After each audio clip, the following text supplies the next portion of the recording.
उच्चारण ठीक ठीक एक के जन्म में नहीं होता है, एक के जन्म में, कई एक जन्मों से जब उच्चारण ठीक ठीक पढ़े जाते हैं, उनके संस्कार बने रहते हैं, उन्हीं संस्कारों के अनुसार मुंह के अंदर के उच्चारण स्थान बनते हैं, मुंह के अंदर के उच्चारण स्थान बनते हैं।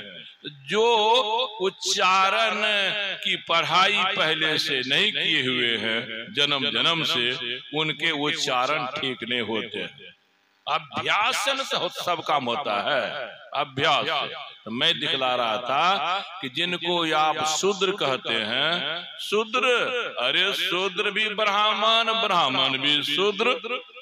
पहले मानो ब्राह्मण एक रात में एक बच्चा जन्मे, रात में शूद्र के घर में, एक बच्चा जन्मे ब्राह्मण के घर में।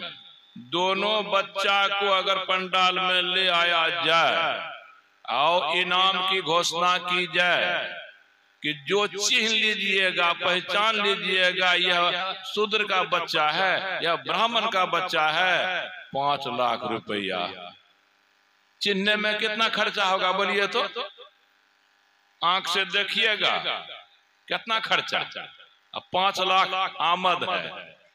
तो ये आप देखे नहीं हैं किस घर में कौन जन्मा, और वहां से दोनों बच्चा ले आया, तो पहचान लिए ना शूद्र, लीजिएगा ना पहचान। शूद्र के घर में गोरा बच्चा नहीं देखते होंगे, नहीं चीन्हे भाई, नहीं चीन्हे तो क्यों नहीं चीन्हे? वो कलाकार जो होगा, कारीगर जो होगा, वो छाप दे देना चाहिए निकलते समय, ये ब्राह्मण, ये छाप तो उन्होंने दी नहीं, तो कैसे परखिएगा? तब ब्राह्मण की परिभाषा है, उस ब्राह्मण की परिभाषा को ही पढ़िएगा। विप्र की परिभाषा है, उस परिभाषा को पढ़िएगा तो परिभाषा आपको मीटर का काम करेगी। जैसे थर्मामीटर लगा देते हैं तो निकल जाता है कितना तापमान है, निकल जाता है। उसी तरह से आप अगर इलेक्ट्रोमीटर ले लें, पानी दूध में कितना मिलाया गया है दिखाई पड़ जाएगा। तो उसी तरह से जब परिभाषा आपको याद रहेगी, तो उस परिभाषा मीटर के द्वारा यह मनुष्य बैठा है, सही में यह ब्राह्मण है कि क्षत्रिय, वैश्य है कि साधु, शूद्र, संत है कि साधु या नहीं। धोखा खाए थे न राम, ये सीता ने धोखा खाया था, साधु ने ठगा था, मारीच का बन गया था साधु। और हनुमान को कौन ठगा था? साधु, दाढ़ी बाल कपड़ा लाल। यहीं तक नहीं रुकना है, मीटर रखना है।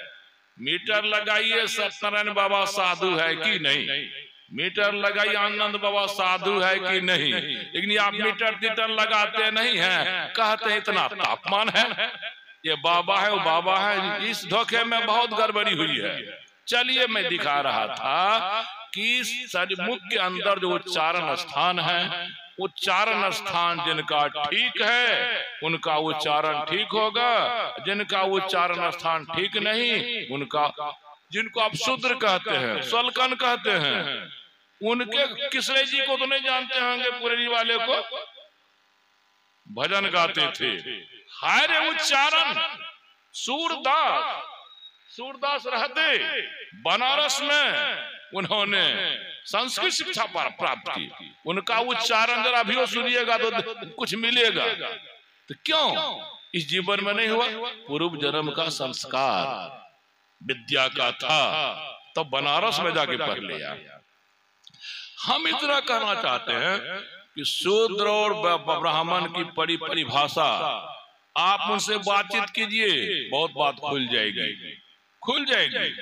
तो शूद्र उनको कहा जाता है यहाँ इस परिभाषा में, जिनके मुख के अंदर के उच्चारण स्थान ठीक जगह पर हैं और वे उच्चारण करते ठीक उच्चारण होते हैं। अगर उच्चारण ठीक से होते हैं वेद के मंत्रों के, तो वे ब्राह्मण हैं, चाहे वे शूद्र के घर में रहे, डोम के घर में रहे। अंबेडकर का नाम आप लोग नहीं जानते होंगे, कितने बड़े विद्वान, कितने बड़े विद्वान। वे शूद्रे थे, ब्राह्मण जैसा नहीं लगता था क्या? फोटो नहीं देखे? तो भाव है। मेरा मतलब इतना ही कहने का है कि जिनके मुख के अंदर के उच्चारण स्थान ठीक जगह पर हैं, ठीक ठीक उच्चारण हो रहे हैं, तो वे वेद पढ़ने के अधिकारी हैं। जिनके मुख के अंदर के उच्चारण स्थान ठीक जगह पर नहीं है, ठीक ठीक नहीं पढ़े जाते हैं, तो वे उनके अधिकारी नहीं हैं। सबको समझने लायक व्यवहार प्रयोग। हारमोनियम है ना, हारमोनियम, तो हारमोनियम को हम सब कोई बजा लेंगे कि बजाकर राग निकाल देंगे कि महेंद्र बाबू भी मनुष्य, राजेश्वर मनु हम भी मनुष्य, अरुण भी मनुष्य, तो अरुण बजाता है, उनको देखिए क्या निकलता है। सत्यनारायण को बजाने भी निकलेगा, सत्यनारायण का इतना बढ़िया निकलेगा राग कि कैसे कीजिएगा, नहीं बज बत नहीं पकड़े।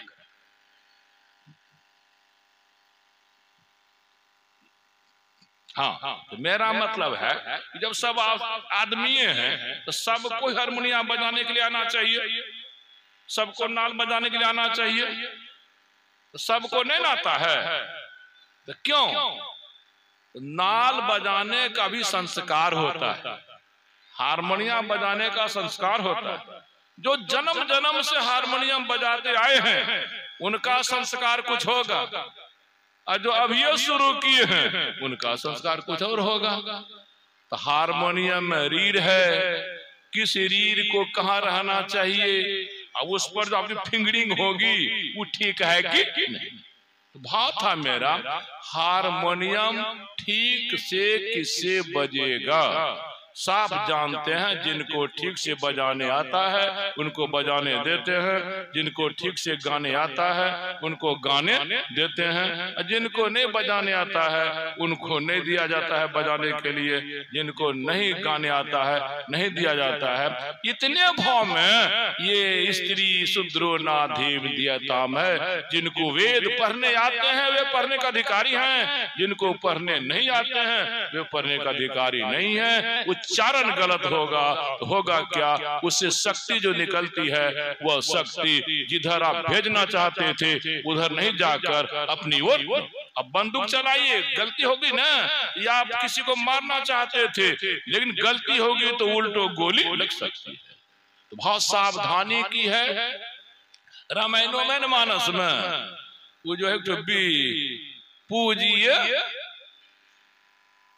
पूजिए विप्रशील गुण हीना, यारो शूद्र न गुण गण।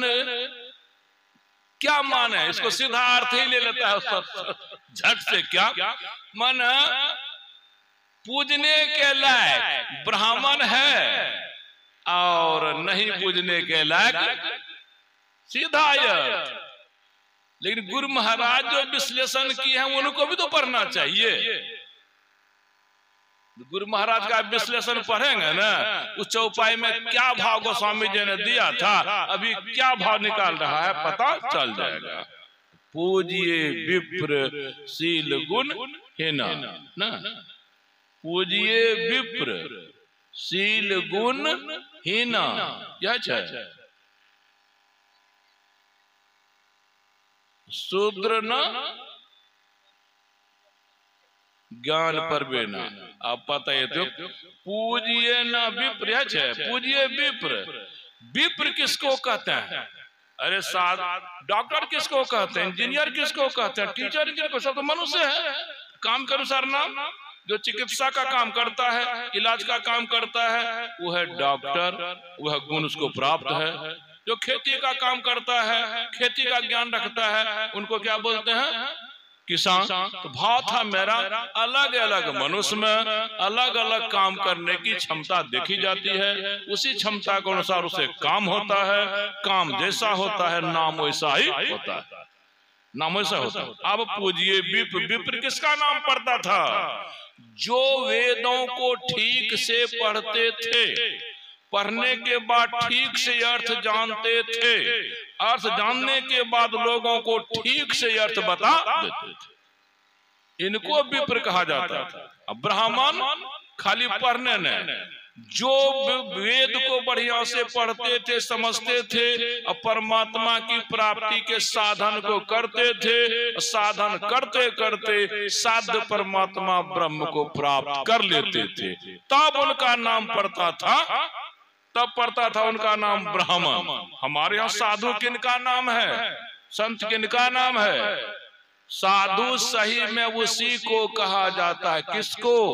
जो परमात्मा की प्राप्ति की साधना में रात दिन लगे रहते हैं। एक बात, जिसके मन में संसार की कोई भी इच्छा नहीं, ना पद प्रतिष्ठा की इच्छा, ना राजपाट की इच्छा, ना धन दौलत की इच्छा, ना पुत्र कलत्र की इच्छा, और संसार से परे जिसको स्वर्ग करते हैं उसकी भी इच्छा नहीं। जब इधर इच्छा हो जाएगी ना तो परमात्मा की तरफ बन जाएगा कैसे? मन तो एक है। तो जिसके मन में संसार की कोई भी इच्छा नहीं हो, केवल परमात्मा की ही इच्छा हो, और परमात्मा की के लिए साधन जो है वही जब ध्यान करता हो, उस आदमी को चाहे घर परिवार में रहते हैं या हिमालय के जंगल झाड़ में रहते हैं, उसका नाम है साधु। जब इसी काम में लगे हुए हैं, साधन भजन करते रहते हैं, आज ना कल तो साध्य की प्राप्ति हो जाएगी ना, परमात्मा की प्राप्ति हो जाएगी ना। जब वही साधु परमात्मा को प्राप्त कर लेते हैं, तब उनका नाम पड़ता था संत। यानी संत किनका नाम दिया जाता था? जो परमात्मा को प्राप्त कर लिए। साधु किनका नाम दिया जाता था? जो परमात्मा की प्राप्ति के साधन में लगा। इस तरह से परिभाषा याद कीजिए, और तब आप मिलाइएगा कि गृहस्थ है वो ठीक, विरक्त है वो ठीक, लेकिन यह परिभाषा नहीं जानने के कारण फिर हमारा संतमन भ्रम में पड़ गया। जो भगवान नहीं उसको भगवान मानने लग गया, जो साधु नहीं उसको साधु मानने लग गया। मैं बार बार परिभाषा करता हूं अपने सत्संग में, ताकि परिभाषा याद रहेगी। इसका प्रयोग करने पर, उपयोग करने पर जो ठगाया है नहीं ठगाएगा।